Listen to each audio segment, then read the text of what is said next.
Here we are live on everything but All right. Instagram. Welcome, Yeah. Greg. Good to see you. Welcome, Mark. It's good to be here. So You're this is a going to little be bit of an taking a, experiment.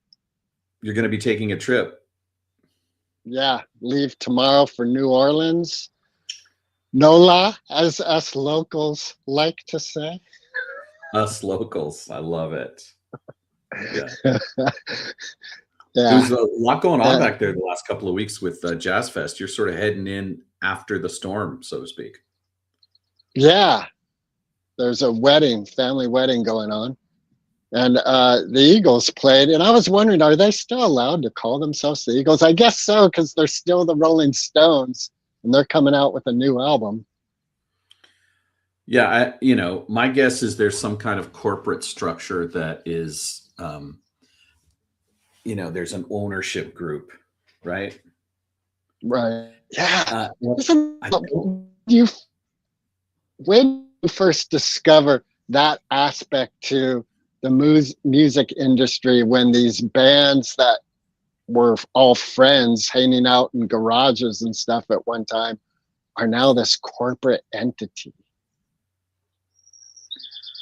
Uh, I guess if you're lucky. Well, yeah, but when did that first come into your radar? Like, it surprised me. I remember, I was like, oh, what? You're a little bit, you break up a little bit, but I think I understand is when did I first realize that was what was going on? Right. Yeah. Um, God, I think pretty early. Um, like I remember being a teenager because my uncle was working for Bill Graham doing booking and PR. I had some insights into the way things worked. And I was actually, there was a guy who I used to play with my earliest band. We were called Mama's Royal Band. And it was my friend Steve, myself, Tomas. We had different drummers over the years, but one drummer we got to play with was this guy named Peter Libby. And Peter Did Libby's drummers father blow up? was, I'm sorry? Did your drummers blow up? No, they Self-implode? did not blow up. They did. No, it was just, teenagers in various having this amount of time or that amount of time. And Peter Libby's father was in a band that was doing pretty well. And he described how it was a business, Peter did. And Peter went on to be a relatively well-known session guy. He's been in some bands. So I knew pretty early that there was a business structure. It was also when I got over to Mill Valley and we started playing with Commander Casual, it became a kind of thorn in everybody's side because I was pushing really hard in that band early to try to get us to have a more of a business approach to what we were doing. And no one wanted to consider the value of it. And it was considered, I think, gauche as part of the boho mentality to even attempt to be commercial, which is a shame because, one of the things I've learned from the various bands I've seen go from the van to the tour bus is that once you start acting like a business and then you get in the van and you start showing up, that's the difference maker.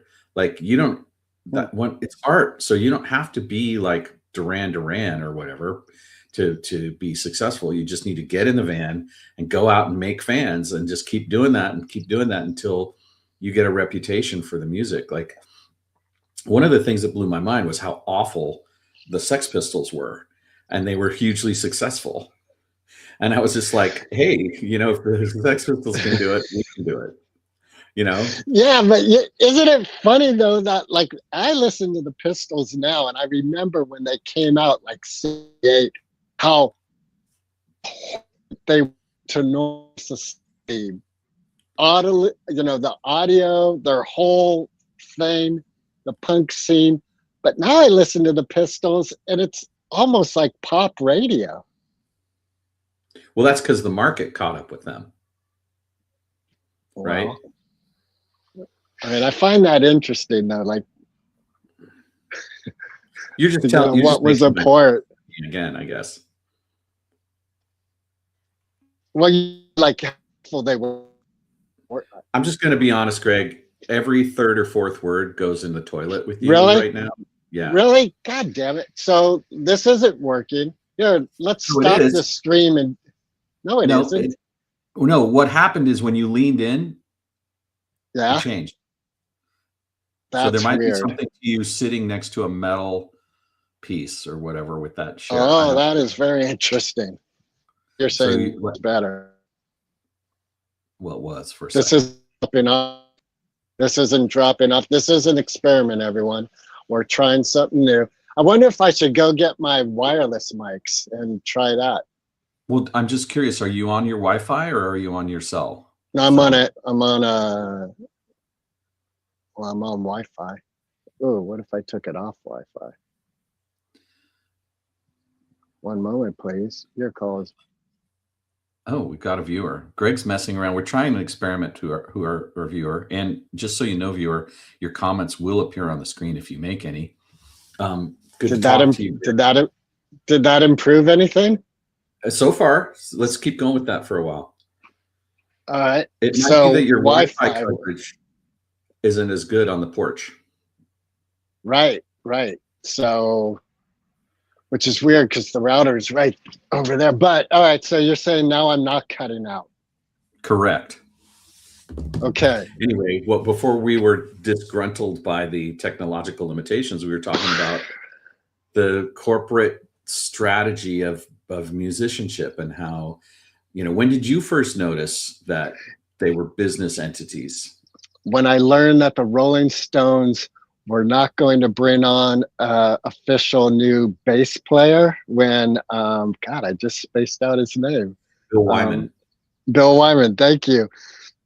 Left because they would get more money individually because their bass player was not an official Rolling Stone. So also just like when Mr. Watts passed away and they have a drummer now who plays with them and he's on the new album, but he's not an official Rolling Stone. So he doesn't get a cut of the pie the way the members of the Rolling Stones do.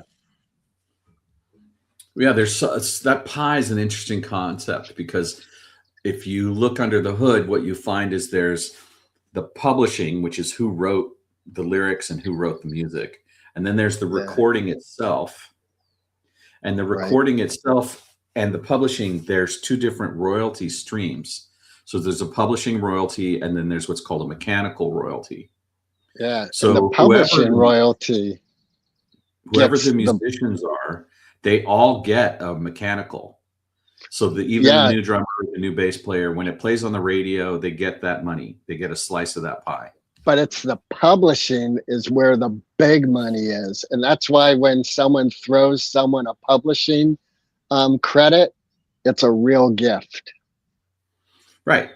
And you can think of it as 50% of income is publishing and 50% is mechanical.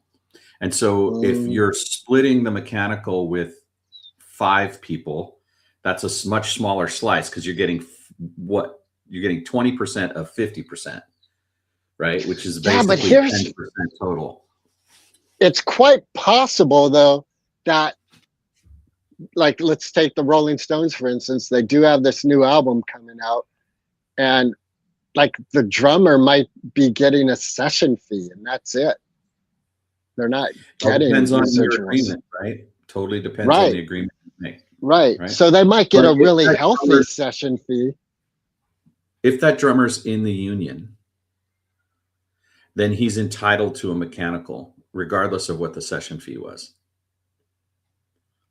I don't know. I think you could literally would have to make him sign something to give up his normal mechanicals.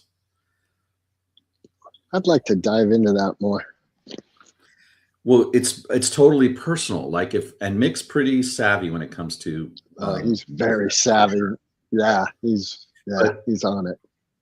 The question is, does it make more sense to kind of be chintzy with your drummer at that level, or not. I don't think he needs to do that. I think if I'm Mick Jagger, I'm like, look, I want this guy to play great. You know, who cares if he You got makes a a lot of million, kids. right? You got a lot of children you got to support. Yeah. But my understanding is that Mick doesn't own the rights anyway. He sold them to Virgin. They sold their catalog to Virgin.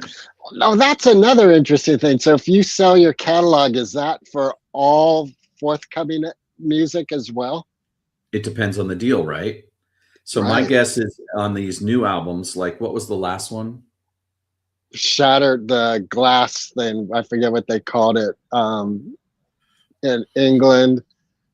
What is it? Right. So if they formed a new publishing company, then they would retain their publishing rights for that record, right? Right. But all that old stuff, you know, Tattoo You, you know, Give Me Hey, Shelter, hey, you get off of my cloud. all that's owned by Virgin. Yeah.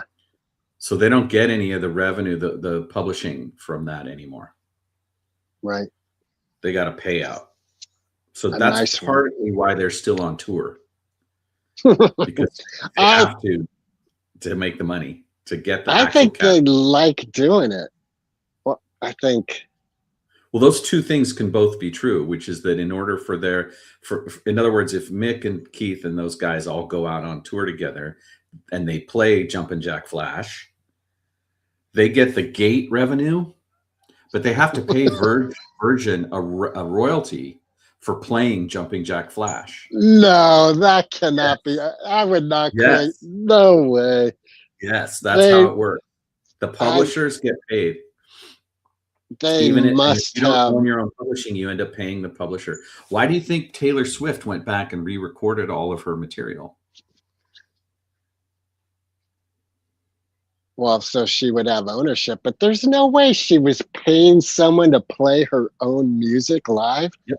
That's ridiculous. I stick That's a how it knife works. right And down when their someone else throat. owns your catalog, that's why Prince was put slave on his face too. Right. Because he, you know, that's the rights organizations go, who owns it? Okay, you got to pay. You gotta pay to play. Wow, that is craziness. Yeah, That would, weird. yeah, wicked and weird is right. Just so you know, I'm not a lawyer, but I have done a lot of research into this just so that I could understand it. All right. Yeah. Hey, speaking of, I started diving into AI agents based on our guest from last Friday, and who he'll be live, I think, this coming Monday. No, 2 weeks. Anyway, it's a Pandora's box, man, or a labyrinth. I'm like, there's a whole lot going on. You start getting into API calls and tokens and hidden costs, and Yep, it's a lot. it's a whole new world, as they say. Yeah, it is. One of the things that's interesting for Mac users, which you probably don't contend with because you're is it Linux or Windows? What platform do you run on? I'm gay. Funny. Got it. So in terms of your computer, Windows. Windows. My computer's gay too. Right. So do you use a command line window for your agents? No. So one of the things Mac users do is we go into a command line window to do so that all of the instructions run as basically old like DOS commands, basically. So Right. you're setting it up underneath the operating system. Right, but it does seem with AI these days, you don't have to use command lines. Like, I know command lines are obviously a part of Windows as well, and when people link directly into servers, they often use command line systems. Well, once you get to where you're building agents, they need to have root access to run the machine. Right, but that's, from my experience so far, AI can give them what they need. So right now I'm using Claude, Railway, and GitHub for Right. this agent I'm working on. And I don't need to use any command line protocols. That's all happening for me. It's written in Python. I don't know Python. Yeah. So it's referencing your GitHub storage is probably the way it's working. Right. Yeah. Right. So when I And built mine, it's referencing my own local machine instead of my GitHub. see, I wanted mine to run 24/7 and I turned my computer off. So Right. There you go. Yeah. um It's an interesting new way of conceiving of our digital helpers, the friends that are now helping get this broadcast to everyone. And I think you're onto something, because I think that people who are entrepreneurs who find a way to utilize these tools are going to have more economic stability than if they don't. It's sort of like 1996, like learning how to do a website in 1996. right. Yeah, I do, especially from the conversation. I wish I could remember the gentleman's name. From last Bear, however, he made it very apparent to me that AI is here, and if you're not using it, from a business perspective, you'll be in the weeds. You'll be left behind. Stan Bertolute is his name, and It is Stan. he'll be coming to the Moped Outlaws show a week from this Monday, which is a date I can't conceive of with my adult brain right at this hour. But what I love about you is the way that you're willing to dive in and try to figure it out. Like, that says a lot about the level of commitment you have to try and figuring it out. And you're not ruled by fear. Although when I use Claude Code or Claude Cowork, one of the cornerstones of it is that it doesn't install anything that's autonomous unless you tell it to. So I'm just at the point where I'm ready to give one my email and have it be able to actually look at my email and do things in my email. But before I do that, it's got to be set up so that when it wants to delete or it wants to do something, it has to ask me first. And that's the thing. Like, there's some crazy stories, and I don't know if you guys have heard it or not, but one of the stories was someone set up an agent and gave it a full permission, and it went and it destroyed an archive of all the company security and all their stored data because it wasn't relevant to the task. And it was like, oh, this is just stuff we don't need. It didn't know. And it wiped it out. So the company lost a whole bunch of key libraries and data structures and data storage and security. It's not funny, really, is it? No, it's definitely not funny, but it is, in the sense of, stupid human, right? Because the AI it's just a code. It doesn't think. Right. And that goes all the way back to our conversation with Adam. Right. These companies are selling us. Right. And so far, the two agents I've built, Claude has just taken me on a ride and said, we've ended up in a place where it's like, well, it's going to do this and this. And I'm like, well, hey, that wasn't the original spec. Like, you somewhere along the way, you didn't you've gotten off track, and you're building this thing that I don't necessarily need. And then it goes, oh, thanks for reminding me of that. Let's go back. Right. So you have to be like watching it like a hawk. And well, here's another thing too, because I invited Jonah into my GitHub, and then he interfaced with his Chat GPT, and it came back with a couple things. One of them was security oriented. And so then I went back to Claude and said, hey, what about this? It was like, oh yeah, good point, blah, blah, blah. Right. And I do find that part of my experience with AI is that double checking element. Like, something occurs to me, and I do feel like my experience with technology allows for that. So I'm not a programmer, but I understand backend and middleware, and so I have the language and thought process to think, okay, hey, what about this? Yeah. So that's one of the key things is, can you think about architecture or not? Or are you just Right. basically asking it to get you a burger and fries and you don't know at all what's in that burger, right? Right.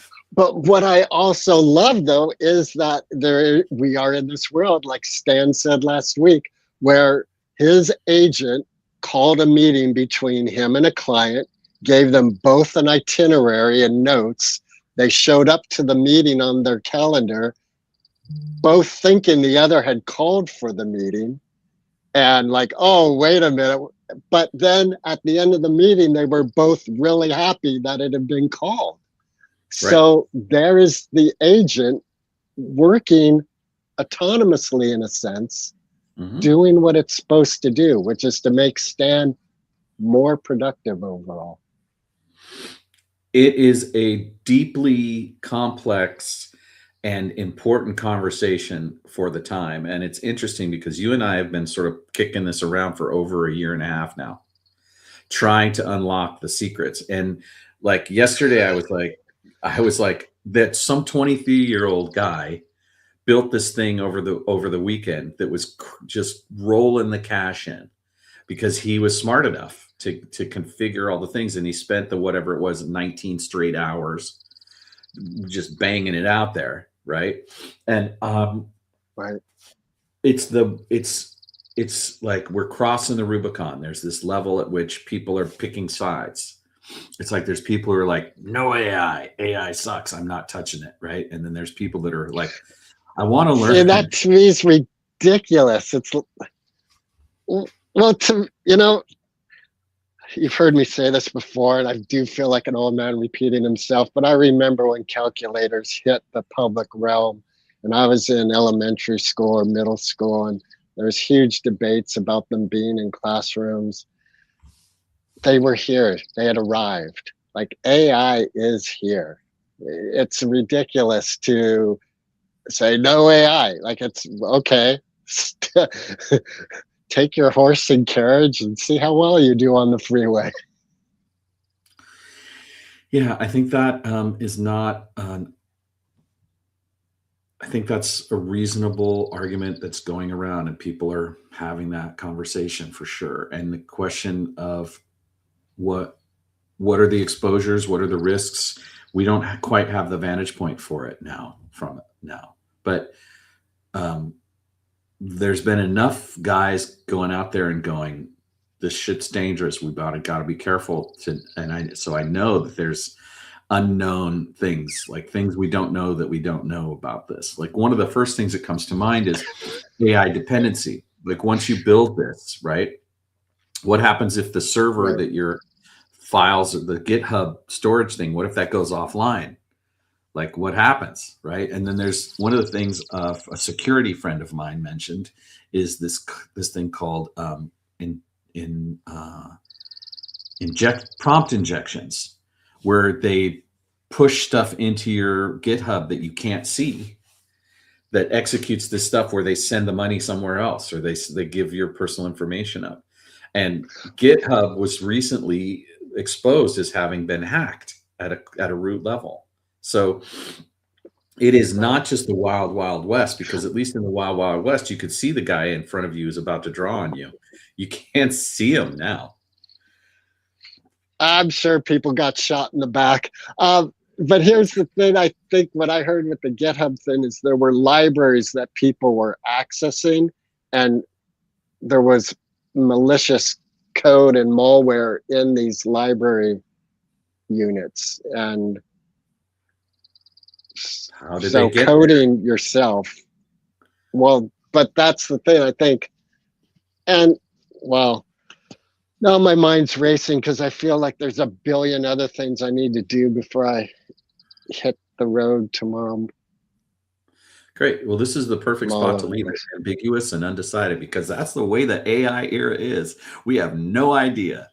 If you're stupid or brave or both, you're going to go in and try to make stuff happen. And I'll just say my Kalshi account is up today. Oh, really? Yeah. Congratulations. Is it from your agent? Yep. Wow. That's badass. It's Now, on and right I now asked, on a it's high not end. running my Kalshi account. It's just advising me on what to run, what to use. And I did a thing with it a week ago where it said, I said, what about this one? And it's the one that searches for stuff said, not a good idea. And the one that checks that agent said, not a good idea. And I said, well, fuck you. I'm doing it anyway. So we'll see how that turns out on the 12th.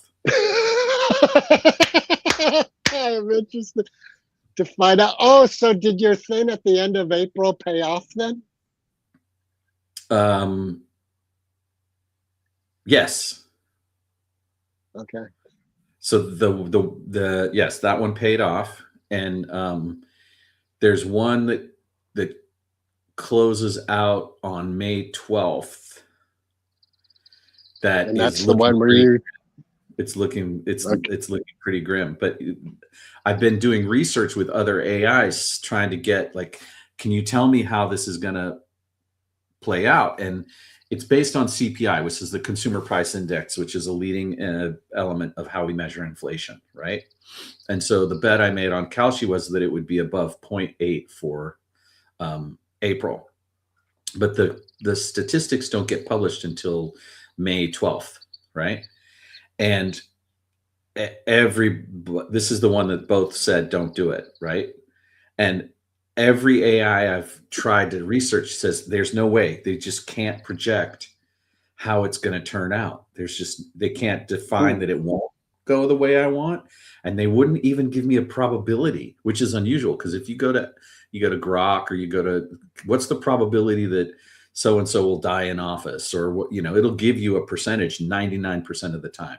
It wouldn't give me anything. There's too many variables. Wow. So that's wild. So our economy's a mess, is what that says. It's illogical, as Spock would say. Well, yeah, because the dollar is based on our belief in the dollar. It's not based on anything else. It's not anchored to anything, right? So, and so much of the way that economics work on the global scale are all about, smoke and mirrors.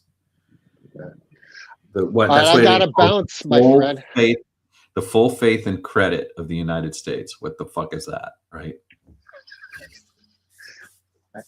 Oh, say, can you see by the stars' early light what so proudly we held by the twilight's last gleaming, whose broad stripes and bright stars through the perilous night. Hey, you're not supposed to fly your flag at night.